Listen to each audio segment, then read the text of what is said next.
While I was preparing for my talk today, I asked a couple of my friends, what would you like me to talk about? And a couple of them said, oh, we'd like to hear your story, we'd like to know about you, we'd like to know how you came this far.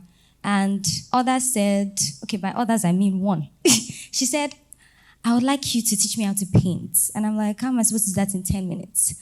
But I said this because I do not know the expectations that you all have of me today.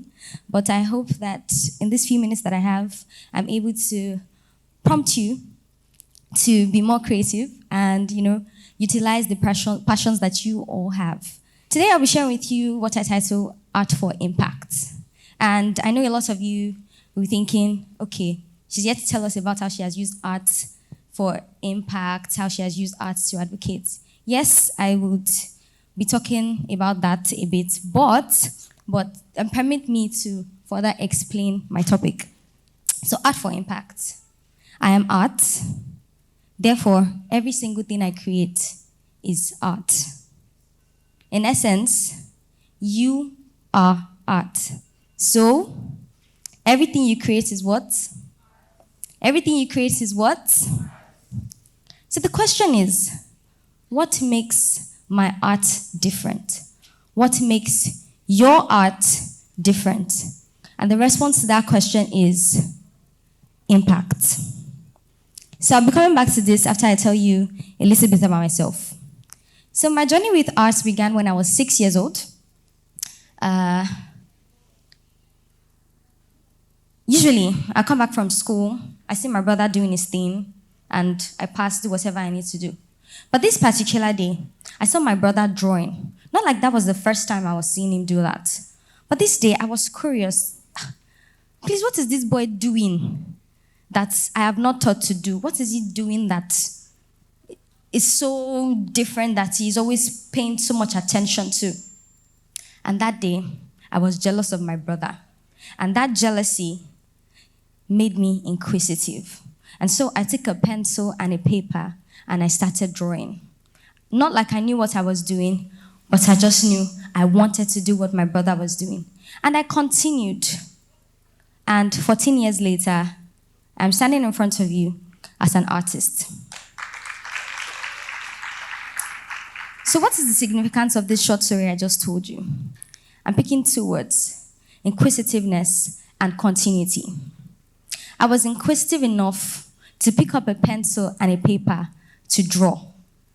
And besides being inquisitive, I continued. And those two words nurtured that passion in art, and it became my hobby. And I loved art so much, and I wanted to do it, even as a career path. So in essence, a lot of us get inquisitive about things. We see somebody doing something and we're like, oh, I think I can do this. But that inquisitiveness, it stops there.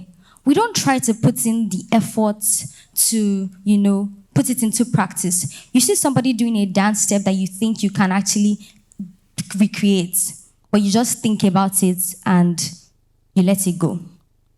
So this is a call to action that once you get inquisitive about something, please put it into action. So next, this leads me to hobbies. So in continuity made me take art as a hobby. And now, I'm going to say this. We all need to protect our hobbies from our education and our jobs. So how many of us have hobbies? By show of hands, please. How many of us have hobbies? Okay. Quite a number of us do. But how many of us still practice our hobbies? The hands have reduced. So what I'm trying to say is, I took art as a hobby and I nurtured it. I nurtured the thought that I am going to be an artist regardless of whatever I find myself doing. I'm currently studying mass communication in Covenant University. This course is not related to me wanting to be an artist. For the first 2 years of me being in Covenant University, I did not hold a brush, but I had that consciousness that I am an artist. So every time someone asks me, what do you want to do when you're done from school? I say, oh, I'm an artist and I want to have an art gallery. So I nurtured the thought that, yes, despite the fact that I am studying something else. So a lot of us, we are studying a completely different career, a completely different course that's not even related to what we are passionate about. But then we tend to forget that passion, right? You're studying mechanical engineering, you're studying medicine, but you forget that, oh, I love drawing. I have passion for drawing. I have passion for public speaking. I have passion for writing. Do we understand? Try to protect your hobbies from your what? Your education. Now this leads me to my next point. What is creativity? How many of us think we're creative? How many of us know what creativity means? Very few hands. So, a TV producer, his name is Bill Staten. He made a statement and said, creativity is the spark that ignites when two or more different ideas or dots collide. My agreement to this statement cannot be overemphasized because creativity occurs when you bring two different ideas and you make it one. That's when people will say, oh, I never saw this way. This is really creative, right? So in essence, I'm trying to say that every field of study, every field that exists has a connection, right? Your ability to bring two completely different fields is you being creative. For example, you're a medical doctor and you have passion for dancing. How can you connect this? We saw Reflections, their performance. They were able to tell us the story. So your ability to merge two completely different fields makes you creative.